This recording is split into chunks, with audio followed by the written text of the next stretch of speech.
Every single household carries its own invisible set of rules, a unique domestic rhythm that we, as young children, accept as the absolute blueprint for how the entire world operates. When we are small, our parents are the ultimate architects of reality, and whatever habits they cultivate within the four walls of our homes are accepted without a single shred of doubt or hesitation. We assume that every kitchen table is managed with the exact same level of care, that every thermostat is set to the same temperature, and that every family approaches the daily management of resources with the exact same philosophy. Growing up, these behaviors feel as natural and unquestionable as the rising sun, woven deeply into the fabric of our daily routines and our early memories. It is only when we begin to step outside our immediate family circles, when we first cross the thresholds of our classmates, neighbors, and friends,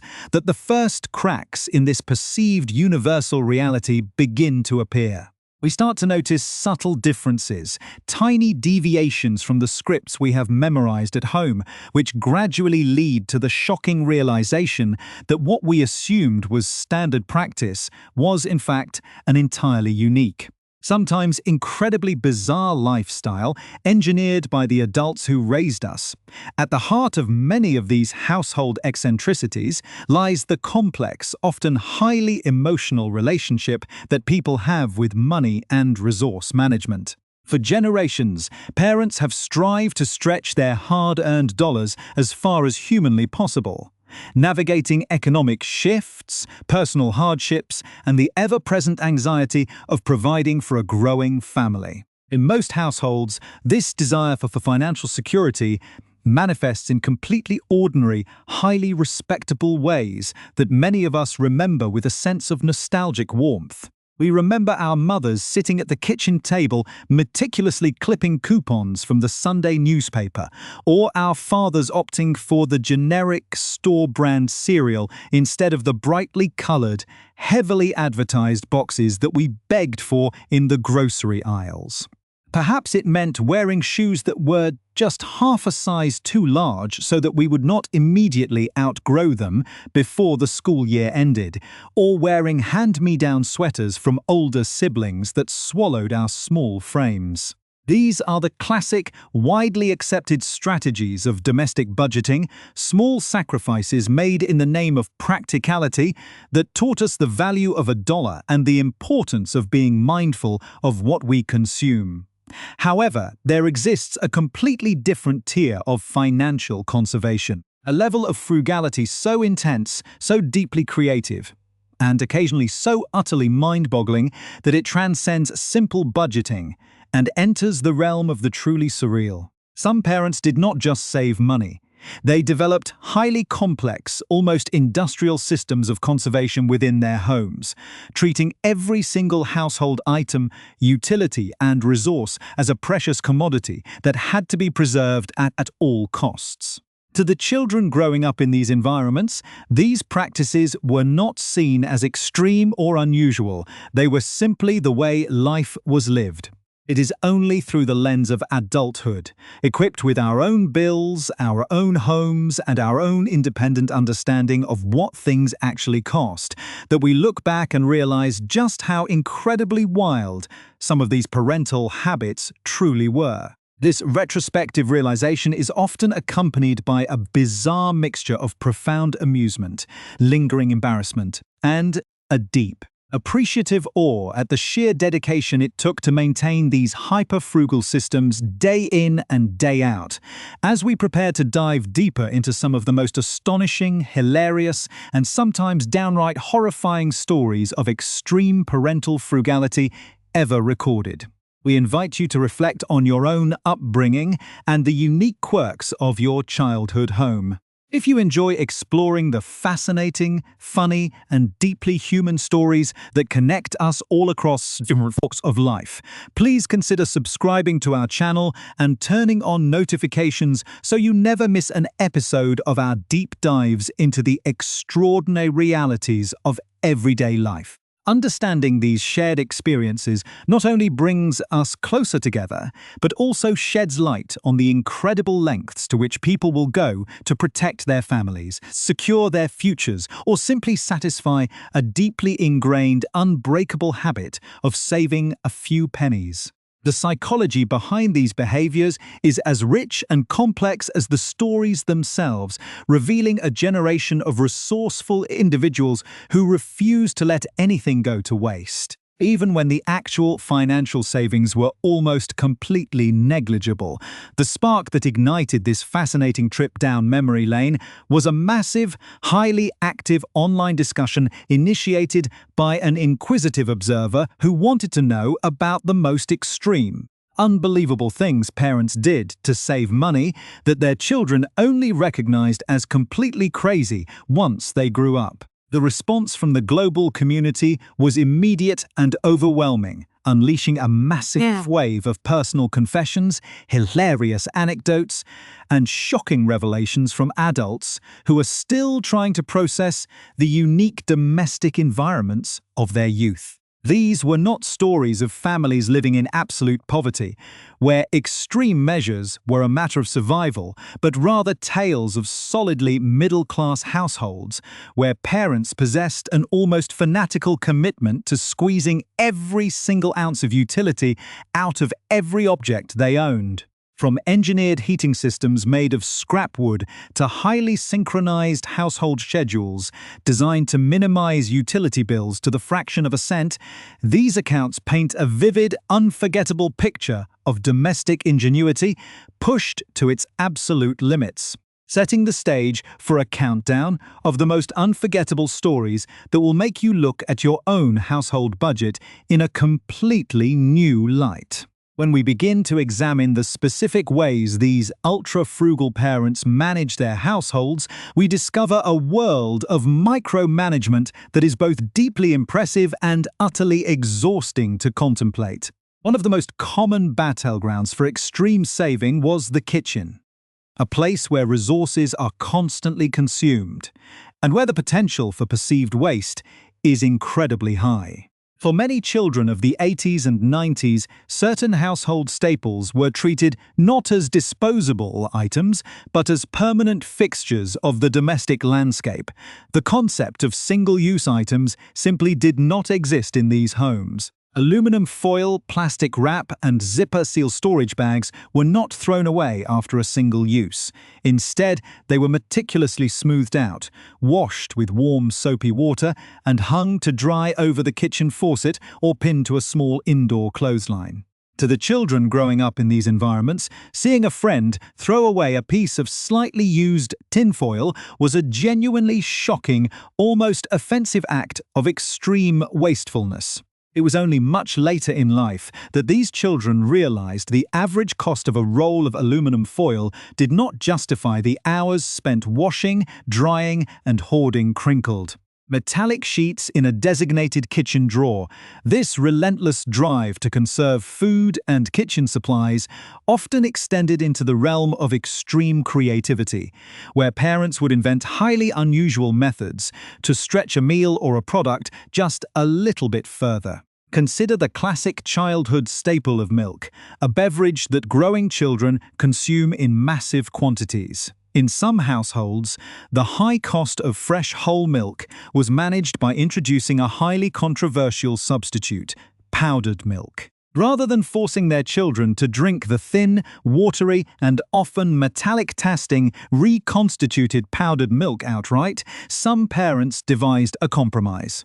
They would purchase a single gallon of fresh whole milk from the grocery store and immediately mix it 50-50 with a massive pitcher of reconstituted powdered milk. This diluted hybrid beverage was then served to the family and any unsuspecting house guests in a plastic pitcher. For the children, this was simply what milk tasted like, and it was only when overnight guests reacted with visible horror and confusion during breakfast that the truth began to emerge.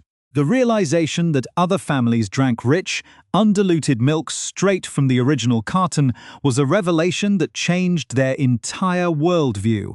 The desire to save on food expenses also led to the development of highly synchronized, almost militaristic routines centered around promotional deals at fast food restaurants. During the era when major fast food chains offered legendary promotions such as 25-cent hamburgers on specific days of the week, highly frugal parents saw an opportunity that was simply too good to pass up. Because these promotions almost always came with a strict limit per customer, parents would mobilize their children into a highly coordinated operation. A father would take his children to the restaurant, place them in separate lines, and instruct them to order the absolute maximum number of hamburgers allowed. The family would walk out of the restaurant carrying dozens of cheap hamburgers, eat their immediate fill, and then freeze the remainder.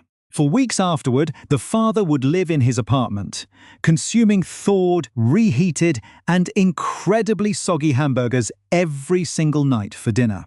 While the financial savings were mathematically real, the toll on the palate and the sheer repetition of the menu was a sacrifice that only a truly dedicated practitioner of extreme frugality could endure beyond the kitchen. The management of home utilities and climate control provided an even greater canvas for these parents to express their passion for saving. The thermostat was not merely a device to regulate temperature. It was a sacred instrument, tightly guarded and rarely adjusted. In many of these households, the heater was kept at a bone-chilling 62 degrees Fahrenheit throughout the freezing winter months, forcing family members to wear multiple layers of heavy jackets, hats, and gloves inside their own living rooms. To prevent socks from wearing out too quickly from walking on cold floors, children were given a strict ultimatum. They could either wear their socks inside shoes, or they had to go completely barefoot on the icy floorboards. This extreme rule was designed to prevent the friction of walking directly on carpet or wood from creating holes in the socks, thereby extending their lifespan by a few precious months. The children became so accustomed to their feet being perpetually cold that they carried this physical tolerance into adulthood, completely oblivious to the fact that their friends kept their homes comfortably warm and walked around in soft, cozy socks without a second thought. In warmer climates, the fight against the electric bill took on a different, equally intense form. Rather than running an air conditioning system, which was viewed as a financial catastrophe waiting to happen, families would rely on a single aging electric fan. This fan was placed on a strict, rotating schedule between the bedrooms of the children. You only had the privilege of the fan one night out of every 3, and if your night off coincided with a brutal, stifling heatwave, you simply had to endure the oppressive heat without complaint. Even in the car, the air conditioner was treated as an unnecessary luxury that consumed far too much gasoline. Families would bake in the sweltering summer heat, driving down the highway, with the windows rolled all the way down, the hot wind roaring through the cabin, rather than push the button that would activate the cooling system. The belief that running the car's air conditioner would instantly ruin their fuel economy was an absolute, unshakable truth in the minds of these parents, one that no amount of modern scientific data or automotive engineering facts could ever hope to dismantle, as these stories illustrate. The line between sensible budgeting and extreme, almost obsessive conservation was incredibly thin, and the physical environment of the home was constantly modified to support these saving goals. From covering broken linoleum floors with scraps of old carpet to protect the subfloor, to unplugging the internet router every single night before bed to save a fraction of a penny on standby electricity, these actions were performed with an absolute, unwavering conviction. To the parents, they were performing a vital duty, protecting the family's financial future one tiny detail at a time. To the children, these habits became a series of unspoken rules that shaped their daily lives, teaching them to adapt to discomfort and to view every single resource as something that must be carefully rationed. As we transition into the final part of our report, we will look at how these extreme habits manifested in even more personal, social, and long-lasting ways. Exploring the deeper psychological motivations of these parents and the enduring legacy these unforgettable childhood experiences left on the adults they raised. When these deeply ingrained patterns of extreme household saving began to spill over the borders of the family home and into the public eye, they frequently collided with the complex, unforgiving realities of social life, peer pressure, and childhood peer dynamics. As children grow older, their social standing among their classmates becomes an incredibly fragile, highly precious currency, and nothing threatens that standing quite as sharply as having parents whose financial saving methods cross the line into the bizarre. One of the most painful and yet deeply comedic examples of this occurred during a childhood birthday party, an event that is supposed to be a joyous celebration of a child's life. Instead of hosting a typical gathering with simple snacks and party games, one set of highly frugal parents decided to implement a mandatory entry fee, actively shaking down the young, unsuspecting guests for $5 each just to participate in the festivities. This unexpected, incredibly awkward financial demand sent shockwaves through the neighborhood parent group, resulting in many of the child's friends being quietly forbidden from ever visiting the household again. The sheer social embarrassment of this event lingered for years, a stark reminder of how a parental obsession with saving a few dollars could accidentally bankrupt a child's social capital. A similar, deeply felt impact on childhood identity and self-esteem occurred in households where practical durability was prioritized far above any sense of style, personal expression, or gender-typical norms. In an effort to ensure that clothing and recreational equipment would last as long as humanly possible, some parents deliberately bypassed products designed for girls, opting instead to purchase the boys' versions of everyday items. Under the operating theory that boys' gear was fundamentally sturdier, better constructed, and far more resistant to wear and tear, one young girl was sent to school wearing ugly boys' hiking boots, riding a boy's bicycle, and wrapped in a bulky, unfashionable boy's winter coat. While these items undoubtedly survived the physical rigors of the schoolyard, the emotional toll they took on a young girl trying to fit in with her peers was immense. It was a strategy that completely ignored the emotional needs of a developing child in favor of physical longevity, leaving a legacy of social awkwardness that the individual would have to unpack and laugh about decades later as a fully grown adult, perhaps the most visceral. Physically uncomfortable memories of extreme parental frugality are those centered around hygiene, water conservation, and personal cleanliness.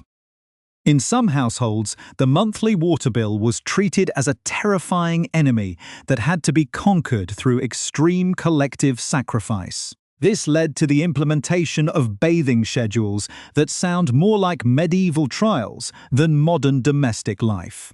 Entire families would share a single tub of bathwater, with the father bathing first, followed by the mother, and finally the children, all using the exact same pool of increasingly lukewarm and soapy water.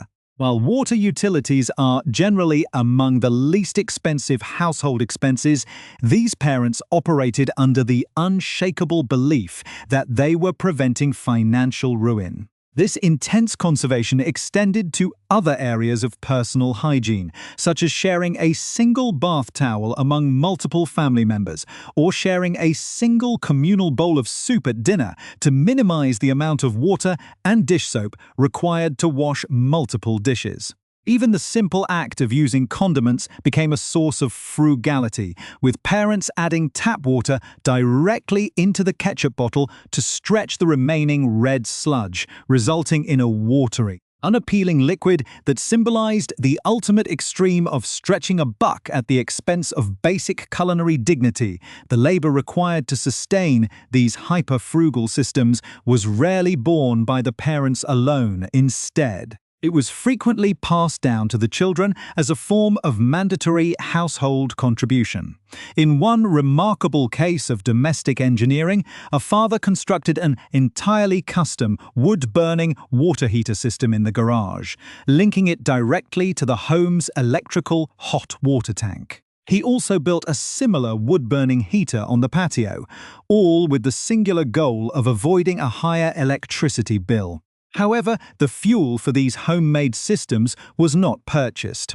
Instead, it consisted of free wood that had to be salvaged, chopped, and transported entirely through the intense physical labor of his young children. The parents viewed this as an incredibly clever, completely free solution to their utility costs, conveniently overlooking the fact that they were running a miniature domestic industrial operation powered entirely by unpaid child labor. The illusion of free resources was a powerful motivator for these parents, who were willing to sacrifice countless hours of their family's free time and physical energy just to see a slightly lower number on their monthly utility statement.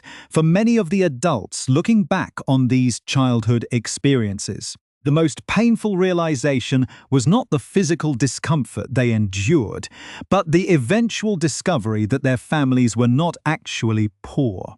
Growing up, many children willingly accepted these extreme sacrifices, skipping out on simple joys because they genuinely believed their families were on the brink of financial collapse. It was only in adulthood that the truth was revealed. The family was comfortably middle class, and the intense frugality was driven entirely by a deep-seated psychological obsession with saving rather than actual financial necessity. This realization made memories like being restricted to a single color of Easter egg dye from a cheap dollar store kit, or being forced to carefully untangle and preserve cheap Christmas tinsel to reuse the following year feel incredibly absurd. The realization that these intense restrictions were placed on them over items that cost mere pennies was a confusing revelation, highlighting a psychological disconnect where the act of saving money had become an end in itself, completely divorced from any practical reality. Today, the children of these ultra-frugal pioneers have grown into adults with their own financial independence, and the ways they choose to live their lives are a direct reaction to the environments of their youth. For some, this manifests as a form of joyful, liberating revenge spending, where they indulge in the very things that were forbidden to them as children. There is a profound, almost therapeutic satisfaction in walking down the grocery store aisle as an adult and purchasing a Lunchable, a brand-name sugary cereal, or a brand-new box of colorful holiday tinsel, not because these items are luxurious, but because they represent the freedom to choose comfort over constant, exhausting calculation. Others find themselves carrying a few of these quirky habits into their own adult lives, realizing that while they will never make their own families share bathwater, they still find it incredibly difficult to throw away a perfectly good piece of aluminum foil or a glass jar. Ultimately, these stories serve as a fascinating, humorous, and